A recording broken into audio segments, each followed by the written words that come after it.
Kasalukuyan ang hinahanap ng mga netizens ang tanyag na atleta na si Carlos Yulo, na itinanghal na most admired athlete, subalit tila siya ay hindi nagpapakita sa kasagsagan ng mga epekto ng Bagyong Christine.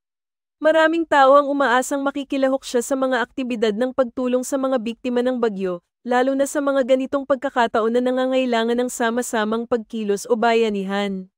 Para sa ilang netizens, ito na sana ang pinakamainam na pagkakataon upang ipakita ni Carlos ang kanyang pagiging huwaran hindi lamang sa larangan ng sports kundi pati na rin sa mga gawaing makatao. Ang kanilang pagkadismaya ay mas lalong tumindi dahil sa kawalan ng anumang impormasyon o post mula sa kanya na nagkukumpirma na siya ay aktibong nakikibahagi sa mga relief efforts o nag-aalok ng tulong sa mga naapektuhan ng bagyo. Sa kabila ng mga batikos, may ilan ding netizens ang nagbigay ng opinyon na hindi naman obligasyon ni Carlos Yulo na tumulong sa panahon ng sakuna.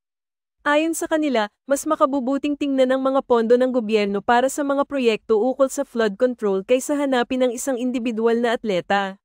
Tinutukoy nila na sa kabila ng kanyang katanyagan, ang responsibilidad sa pagtulong ay hindi lamang nakasalalay sa mga kilalang personalidad kundi sa lahat. May mga gumagamit ng social media na nagbigay diin na ang mga pagkakataong ito ay dapat samantalahin ng mga tao para suriin ang tunay na estado ng mga pondo at suporta mula sa gobyerno. Ipinunto pa ng ilan na kahit ang kanyang sariling pamilya ay hindi natulungan ni Carlos kaya naman hindi na niya kailangan pang magbigay ng tulong sa iba.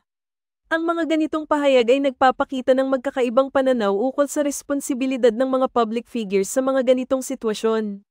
Sa kabilang banda, may mga nagbigay ng suporta kay Carlos at sinabing ang kanyang mga nagawa sa larangan ng sports ay hindi mababawasan ang kanyang kakulangan sa pagpapakita ng suporta sa mga biktima ng bagyo.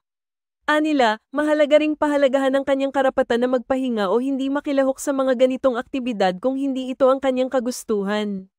Sa kabila ng mga magkasalungat na opinyon, ang isyu ay nagpapakita ng mas malawak na diskurso sa lipunan tungkol sa pananaw ng mga tao sa kanilang mga idolo. Ang mga netizens ay tila may mataas na inaasahan sa mga kilalang tao, lalo na sa mga pagkakataon ng sakuna, na sana ay maging inspirasyon at tulay ng pag-asa sa mga nangangailangan. Ngunit sa huli, ang mga opinyon at reaksyon ay naglalarawan lamang ng masalimuot na ugnayan sa pagitan ng mga celebrity at ng kanilang mga taga-suporta, at kung paano dapat silang magpakita ng malasakit sa mga panahon ng krisis. Sa sitwasyong ito, mas naging mahalaga ang pagtutulungan ng bawat isa sa komunidad kaysa umasa sa iisang tao lamang. Mahalagang tandaan na ang bayanihan ay isang pangunahing bahagi ng kulturang Pilipino, at sa mga ganitong pagkakataon, ang pagkakaisa ng lahat ay dapat maging pangunahing layunin. Sa huli, umaasa ang mga tao na sana si Carlos Yulo ay makahanap ng paraan upang ipakita ang kanyang suporta, hindi lamang sa mga biktima ng bagyo kundi sa mga mahalagang isyu na kinahaharap ng lipunan. Ano ang sa inyo sa balitang ito?